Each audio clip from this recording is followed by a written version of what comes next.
مسند امام احمد بن حنبل میں حدیث ہے، حضرت انس بن مالک رضی اللہ تعالیٰ عنہ کہتے ہیں میں بھی بیٹھا تھا، حضرت عبداللہ ابن عمر رضی اللہ تعالیٰ عنہ بھی حضور کی بارگاہ میں بیٹھے تھے۔ نبی پاک صلی اللہ تعالیٰ علیہ وسلم نے فرمایا ابھی ایک شخص تمہارے پاس آنے والا ہے، تیاری کر لو، آنے والا جنتی ہے۔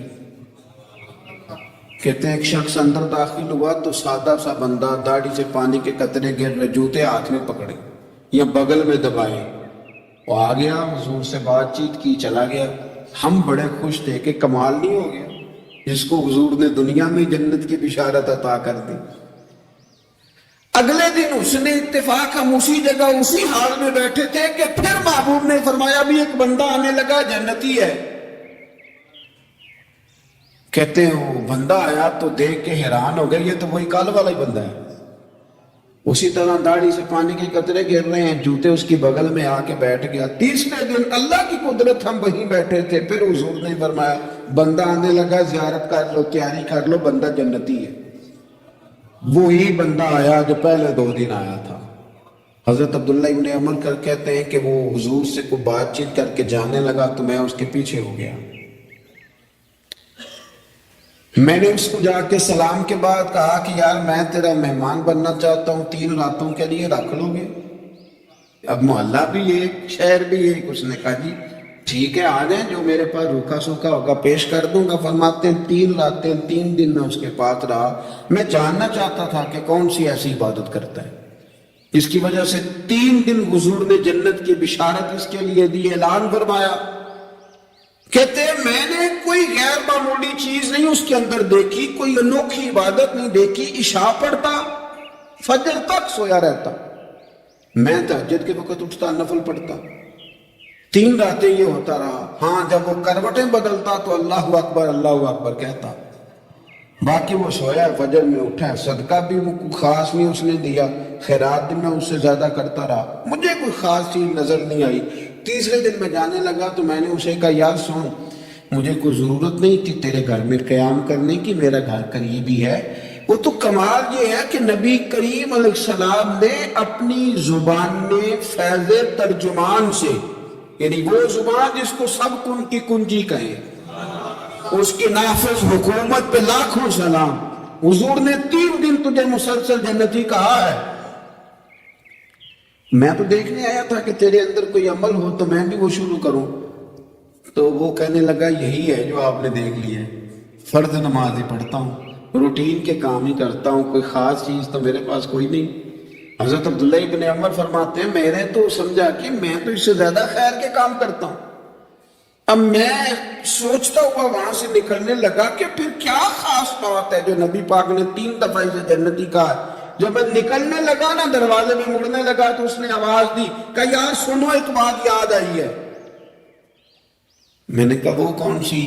کہنے لگا یار جب سے بالغ ہوا ہوں نا، جب سے اللہ نے توفیق اسلام دی ہے، میں نے جب بھی اپنا دل دیکھا ہے نا، جب بھی میرے دل میں کسی کے لیے حسد کوئی نہیں، کوئی عداوت نہیں، کوئی بغض نہیں، کوئی کینہ نہیں، کوئی کیا کر رہا ہے، میرے دل میں سب کے لیے خیر ہی ہے، دل میرا صاف ہے، اس کے علاوہ نہیں مجھے پتا کیا عمل ہے۔ حضرت عبداللہ بن عمر کہتے ہیں پھر مجھے سمجھ آ رہی ہے، یہ جو تیرے دل کی صفائی ہے نا، یہ بنیاد بن گئی ہے جس کی بنیاد پر نبی پاک نے تجھے 3 دفعہ جنت کی بشارت عطا فرمائی۔ آپ دل میں میل کچیل رکھ کے نفل پڑھنا، عبادتیں کرنا، ریاضتیں کرنا، صدقات دینا زیادہ نفع بخش نہیں ہوتا۔ دل صاف ہونا تو تھوڑی عبادت بھی کام آ جاتی ہے۔ یہ حدیث بتاتی ہے کہ دل صاف ہو تو تھوڑے صدقے بھی زیادہ نفع کر جاتے ہیں۔ دل پر توجہ دیں۔ سب سے ضروری کام ہے کہ ہم سویرے اٹھ کے اپنے دل سے پوچھیں کہ تیرا لوگوں کے بارے میں خیال کیا ہے، شام کو پوچھیں کہ تیرا لوگوں کے بارے میں رویہ کیا ہے۔ آپ اپنے دل لوگوں کے لیے صاف کر دیں، اس میں خیر پیدا کر لیں، تو پھر آپ محسوس کریں گے طبیعت ہلکی پھلکی بھی ہے، حشاش بشاش بھی ہے، ٹھنڈی بھی ہے، اور پھر اس میں اللہ رسول کی محبت کے جلوے بھی ہیں۔ کتب احادیث میں ایسی ملیں گی کہ ایک شخص سے سرکار نے فرمایا، اس نے کہا مجھے جہاد پہ جانا ہے، تو فرمایا تیرے ماں باپ بوڑھے ہیں تو جا کے خدمت کر، اللہ جہاد کا اجر عطا کرے۔ ایک شخص نے عرض کی کہ یا رسول اللہ صلی اللہ تعالی علیہ وسلم، میرا نام فلاں غزوے میں لکھ دیا گیا ہے اور میری بیوی حج پہ جا رہی ہے، اس کو محرم کی ضرورت ہے، تو میرے لیے حکم کیا ہے؟ تو محبوب نے فرمایا آپ غزوہ پہ نہ جائیں، وہاں سے آپ کا نام کاٹ دیا جاتا ہے، آپ اپنی بیوی کے محرم بن کر حج کرنے جائیں۔ تو اس پر تو درجنوں دلائل ہیں کہ دین اسلام نے ترجیحات کا تعین کیا۔ جس طرح دین کے اندر نماز کو، روزے کو، حج کو، زکوٰۃ کو فرض کیا گیا، حقوق العباد بھی اپنے اپنے مقام پر فرض کیے گئے۔ تو اس لیے سیدھے سے یہ بات کہنا کہ ہماری دنیا کا کیا بنے گا، جتنا دنیا کے معاملات کو، جن کو ہم دنیا سمجھتے ہیں، دنیا کے معاملات کو جتنا اسلام سپورٹ کرتا ہے اور جتنا نظم و ضبط میں لاتا ہے اور جتنا اس میں حسن پیدا کرتا ہے اور جتنی اس کے اندر اسلام حساسیت لاتا ہے، یہ تو کسی اور مذہب میں دور دور تک موجود ہی نہیں ہے۔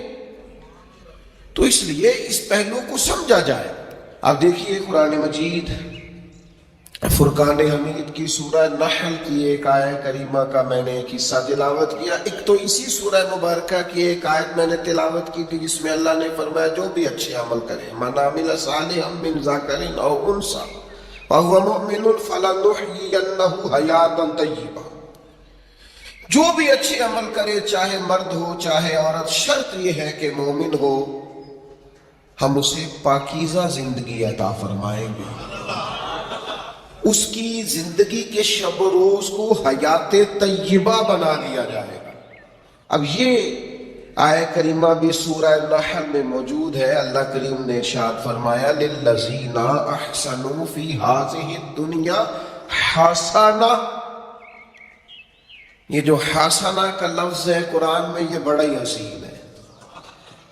فرمایا وہ لوگ جنہوں نے اس دنیا میں بھلائی کی، ہم نے دنیا میں ان کے لیے بھلائی رکھی ہے، یہاں بھی انہیں بھلائی ملے گی، انہیں ان کی نیکیوں کا اجر دیا جائے گا، ان کی زندگی کو خوبصورت بنا دیا جائے گا، ان کے احوال کو مرتب کر دیا جائے گا۔ حضرت عبداللہ ابن عباس رضی اللہ تعالیٰ عنہ ارشاد فرماتے ہیں جو آدمی نیک عمل کرتا ہے اللہ اس کے دل کو اطمینان دیتا ہے، چہرے کو رونق دیتا ہے اور وقت میں برکت پیدا فرما دیتا ہے۔ اس کے لیے اللہ تبارک و تعالیٰ یہ آسانیاں پیدا کر للذین احسنوا فی ہذہ الدنیا حسنہ، ان لوگوں کے لیے جو اس دنیا میں بھلائی کریں گے اللہ تبارک و تعالیٰ نے بھلائی رکھی ہوئی ہے۔ یہ کیسے ہو سکتا ہے کہ کوئی شخص بھلائی کرے دنیا کی زندگی میں رہ کر اور پھر وہ نقصان اٹھائے؟ تو یاد رکھیے گا اور اس بات کو اچھی طرح سمجھیے گا کہ نیک اعمال کرنے پر انسان کی دنیاوی زندگی میں بھی برکات نازل ہوتی ہیں، اس پہ رحمتیں نازل ہوتی ہیں۔ دیکھیے ایک ہے آئین، دنیاوی قانون، اسباب کا قانون۔ اسباب کا قانون یہ ہے کہ آگ جو ہوتی ہے وہ جلا دیا کرتی ہے، پانی سے پیاس بجھتی ہے، کھانا کھانے سے بھوک ختم ہوتی ہے، یہ دنیاوی قانون۔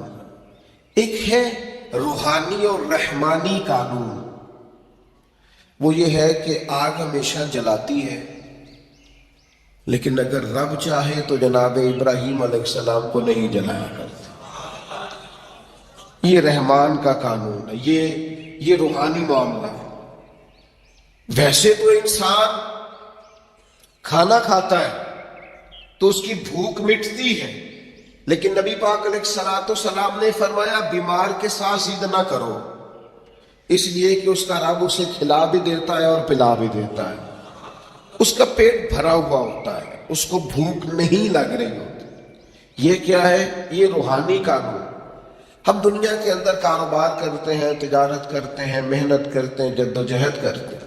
آپ ذرا تھوڑا سا اپنے ارد گرد ماحول کا جائزہ لیجئے گا، آپ کو محسوس ہوگا کچھ لوگ بہت تیز ہیں، بہت پھرتیلے ہیں، سوسائٹی کے اندر جتنے چلن ہیں ان سب سے وہ آگاہ ہے، زمانے کی پیچ و تاب کو پورے طور پر جانتے ہیں، کس وقت کون سا مال خریدنا ہے، کون سا بیچنا ہے، ہر چیز سے انہیں پوری شناسائی ہے، کس محفل میں جا کے کون سا رنگ اختیار کرنا ہے انہیں سب پتا ہوتا ہے۔ یہاں اگر میں چلوں گا اور میں چڑھائی کر دوں گا تو سامنے والا لچک دکھا دے گا، انہیں خبر ہوتی ہے۔ لیکن ایسے لوگ زندگی کی دوڑ میں اکثر آپ کو پیچھے رہتے ہوئے دکھائی دیں گے، بہت تیز ہیں، بہت سمارٹ ہیں، سب جانتے ہیں، دین کا بھی پتہ ہے، دنیا کا بھی پتہ ہے، سیاست کا بھی پتہ ہے، مختلف تہذیبوں سے بھی آگاہ ہے، لیکن پیچھے رہ گئے۔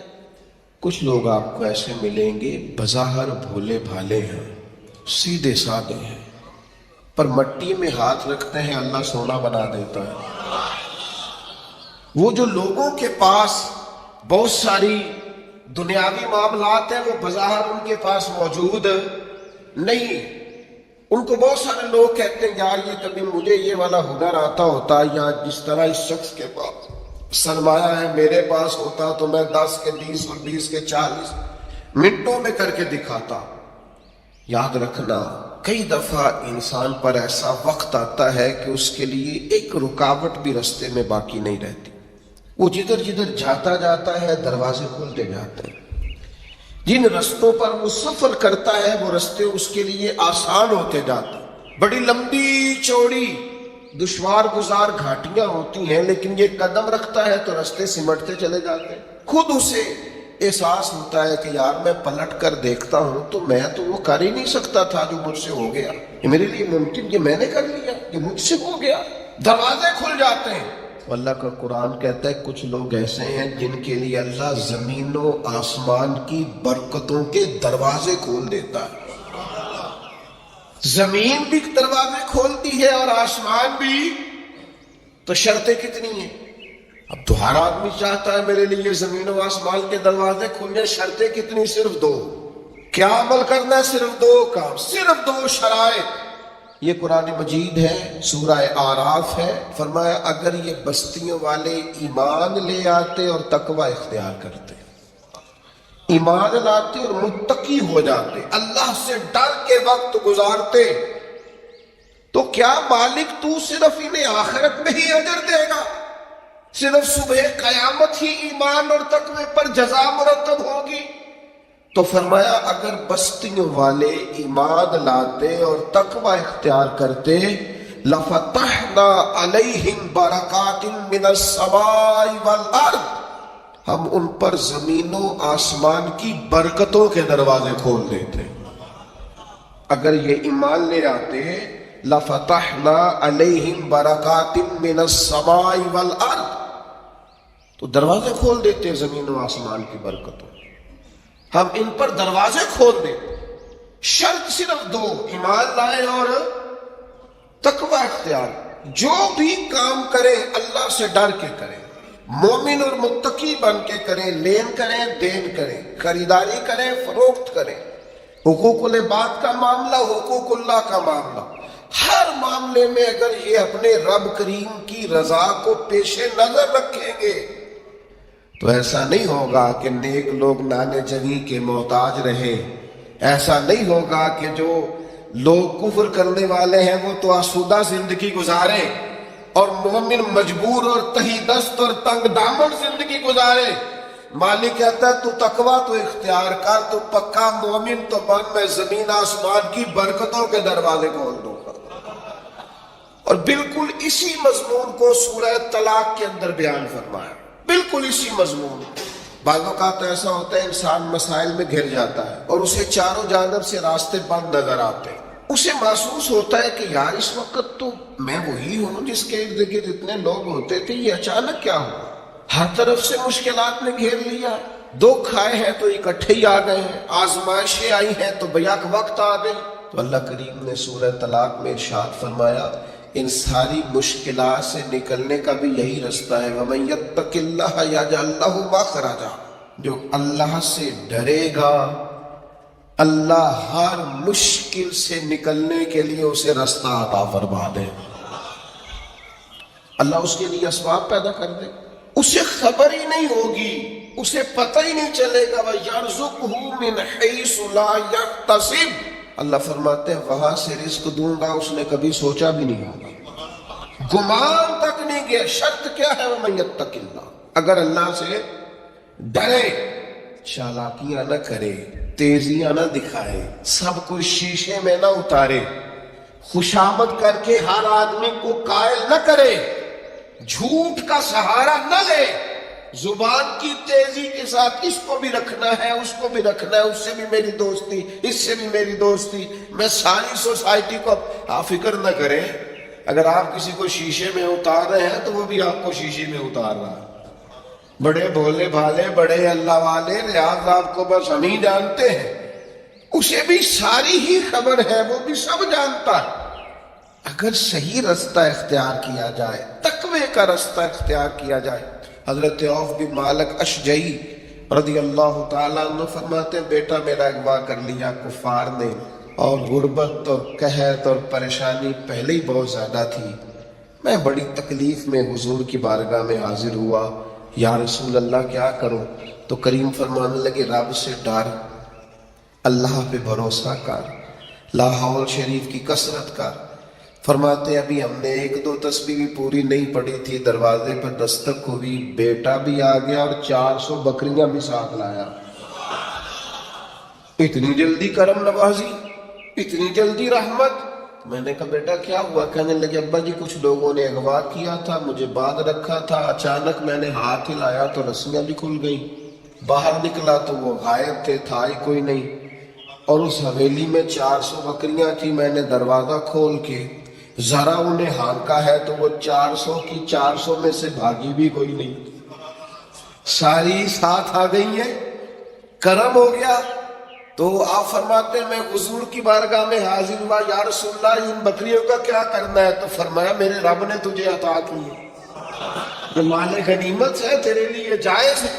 میرے بھائیوں، زندگی میں مسائل کا شکار ہو جائیں، غلط راہیں اختیار نہیں کی جاتی، جھوٹ کا سہارا نہیں لیا جاتا، رشوتیں دینے کے لیے مال جمع نہیں کیا جانا چاہیے، اور اپنے ناجائز کاموں کے لیے بڑے تعلقات نہیں بنانے چاہیے۔ کھانے کھلائے جا رہے ہیں، دعوتیں پکائی جا رہی ہیں، لوگوں کو بلایا جا رہا ہے، کارڈ تقسیم ہو رہے ہیں، تعلقات بڑھ رہے ہیں، کس لیے؟ یہ لوگ مشکل وقت میں کام آئیں گے، تجربہ کر کے دیکھ لینا، جس کی جیب کارڈ سے بھری ہوئی ہے نا مختلف، وہ ٹائم آنے پہ ملتا ہی کوئی نہیں، ہاں آدھے سے زیادہ تو نمبر ہی بند ملتے ہیں۔ وہ کہا میرے عزیز، وہ کسی نے کہا تھا وہ تیری آنکھ ہو یا سنگ ملامت کی چبھن، کون پہنچا ہے میرے درد کی گہرائی تک، دور شہرت میں تو یاروں نے کیا یاد بہت، پر ساتھ آیا نہ کوئی کوچہ رسوائی تک۔ مشکل حالات میں کون ملتا ہے؟ ساری عمر ہی آٹا گد ہے، لکھا کیتے نہیں پیڑے، تو جو وقت آیا ہی محمد بخش آ کوئی نہیں بیٹھا نیڑے۔ اس وقت میں اللہ فرماتے ہیں تو مجھ سے ڈر، میں تیرے لیے رستہ بنا دوں گا، تجھے گنجائش دوں گا، تیرے حالات ٹھیک کر دوں گا، لیکن شرط کیا ہے؟ اللہ سے ڈرا جائے، غلط راہوں کا انتخاب نہ کیا جائے، اپنے مالک کی طرف توجہ کی جائے، اپنے مسلح کو آباد کیا جائے، رب کریم کی جانب انسان رجوع کرے۔ اگر وہ اللہ کی جانب رجوع کرے گا، رب کریم سے ڈرے گا، اس کے حضور اپنی توجہ کو مبذول کرے گا، تو اللہ تبارک و تعالیٰ اس کے لیے بڑی جلدی رستہ پیدا کر دے گا۔ اور یہ تجربہ ڈھیر سارے لوگوں نے کیا، اور وہ اس تجربے پر کامیاب بھی ہوئے۔ اور پھر ہم جائز اور ناجائز مال اکٹھا کر کے نا، ہم سے جب کوئی شخص پوچھتا ہے کہ کس کے لیے جمع کر رہے ہو؟ بچوں کے لیے۔ آپ ناراض نہ ہوئیے گا، بچے تو بیچارے بالغ ہونے کے بعد کہتے ہیں ابا جی سے کہ وہ اگر آپ ایک پلاٹ بیچ دیں تو میں کاروبار کر لوں، تو وہ تو بیچ نہیں رہے، تو شروع سے تو آپ کہہ رہے تھے بچوں کے لیے جمع کر لو۔ کہاں ہے بچوں کے لیے؟ یہ تو آپ کے نام ہے، ہر چیز پر قبضہ آپ کا ہے، کنجیاں ساری آپ کے پاس ہیں، ہر چابی آپ کی دسترس میں ہے۔ بھائی کہاں ہے بچوں کے پاس؟ سن لو اور یاد رکھنا، اللہ کی کتاب کا فیصلہ یہ ہے، اگر آپ چاہتے ہیں کہ میرے بچے میرے بعد کسی پریشانی کا شکار نہ ہوں، تو اس کے لیے باپ کا امیر ہونا ضروری نہیں، باپ کا نیک ہونا ضروری ہے۔ آپ یہ سمجھتے ہیں کہ میں بہت زیادہ بینک بیلنس چھوڑ کے جاؤں گا تو پیچھے میری اولاد آسودہ زندگی گزارے گی، میں بہت ساری زمین جائیداد چھوڑ جاؤں گا تو یہ خوشحال وقت گزاریں گے، انہیں کوئی تکلیف نہیں آئے گی؟ ایسا نہیں ہے۔ قرآن مجید کا یہ فیصلہ ہے کہ آپ کے پیچھے آپ کے مال، آپ کی جان، آپ کی اولاد کی حفاظت تب ہوتی ہے جب آپ تقوی چھوڑ کے جاتے ہیں، پرہیزگاری چھوڑ کے جاتے ہیں، نیک نامی چھوڑ کے جاتے ہیں۔ یہ قرآن مجید ہے، یہ سورہ کہف ہے، یہ حضرت خضر علیہ السلام ہے۔ یہ ایک گاؤں میں گئے ہیں جناب موسیٰ کلیم علیہ السلام کے ساتھ، گاؤں والوں نے مہمان نوازی کوئی نہیں کی، لیکن اللہ کی ان پاک باز لوگوں نے ایک گرتی ہوئی دیوار سیدھی کر دی ہے۔ اور جب جناب خضر علیہ السلام سے پوچھا جاتا ہے کہ جناب آپ یہ گرتی ہوئی دیوار سیدھی کر رہے ہیں اور یہ لوگ وہ ہیں جنہوں نے پانی تک نہیں پوچھا، تو یہ قرآن مجید ہے۔ رب کریم فرماتا ہے جناب خضر علیہ السلام نے فرمایا یہ دیوار 2 یتیم بچوں کی ہے، ان کی ملکیت ہے یہ جگہ، اور اس جگہ کے نیچے ان کا باپ خزانہ چھوڑ گیا ہے اپنے بچوں کے لیے۔ اگر یہ دیوار گر جاتی، خزانہ ظاہر ہو جاتا تو ان بچوں کا مال لٹ جاتا۔ آپ نے یہ نیکی کیوں کی؟ تو اللہ کا قرآن کہتا ہے جناب خضر نے کہا وَكَانَ أَبُوهُمَا صَالِحًا، یہ نیکی اس لیے کی ہے کہ ان کا باپ نیک آدمی تھا، ان کا والد ایک صالح آدمی تھا۔ ابوہما صالحا، حضرت عبداللہ ابن عباس اس آیہ مبارکہ کی تفسیر میں فرماتے یہاں بچوں کی نیک نامی کا ذکر ہی کوئی نہیں، بچوں کا نام ہی نہیں کہ بچے نیک تھے کے بعد تھے، صالح کے بچے ہیں نیک ہی ہوں گے، گمان یہی ہے کہ نیک ہے، پرہیزگار ہے، لیکن فرماتے یہاں صالحیت کا ذکر ہے تو اولاد کی نہیں، باپ کی۔ آپ فرماتے ہیں سن لو لوگوں، یاد رکھو صالحیت چھوڑ کے جانا، اور پھر اگر تم نیک نامی چھوڑ کے جاؤ تو پھر اپنے بچوں کے لیے پریشان نہ ہونا، رب کی رحمت ان کی حفاظت کرے گی، تمہاری فصل کو کوئی برباد نہیں کرے گا، تمہارے خزانے کو کوئی لوٹے گا نہیں، تمہارے پیچھے تمہاری اولاد اور تمہارا گھر ویران نہیں ہوگا۔ شرط یہ ہے کہ صالحیت چھوڑ کے جانا، تقوی اپنے پیچھے چھوڑ کے جانا، اپنے پیچھے نیک نامی چھوڑ کے جانا۔ حضرت عمر بن عبدالعزیز رحمۃ اللہ علیہ سے قبل جتنے بھی بادشاہ تھے کروڑوں اربوں کی جائیدادیں چھوڑ گئے وہ، لیکن ان کا حال یہ تھا کہ ان کی اولادیں ایسی شراب کباب میں الجھیں کہ 2 بادشاہ تو ایسے تھے جن کے بچے جامع مسجد کے سامنے بھیک مانگا کرتے تھے، اور جناب عمر بن عبدالعزیز رحمۃ اللہ علیہ نے آخری وقت میں اپنی بیوی کو کچھ نصیحتیں کرنا چاہییں تو وہ کہنے لگی اللہ تعالیٰ آپ کو آپ کی نیکیوں کی جزا دے، اولاد کے لیے کچھ نہیں کر سکے آپ، کچھ نہیں ہے ہمارے بچوں کے پیچھے۔ تو آپ نے فرمایا بلاؤ نا بیٹوں کو، تو بیٹے حاضر ہوئے تو حضرت عمر بن عبدالعزیز کہنے لگے بیٹا تمہارا باپ بزدل تھا، جائیداد نہیں بنا سکا، اسے معاف کر دینا۔ کہا بھاجی آپ بزدل کیا مطلب؟ تو ہر میدان میں ڈٹے رہے۔ فرمانے لگے میں بزدل تھا بیٹا، دوزخ سے ڈر گیا، جہنم کی آگ سے میں ڈر گیا، میں نہیں اپنے مالک کے عذاب کا مقابلہ کرنے کی سخت رکھتا تو میں ڈر گیا، تمہارے لیے کوئی ناجائز پیسہ جمع نہیں کر سکا، اپنے باپ کو معاف کر دینا، بس یہ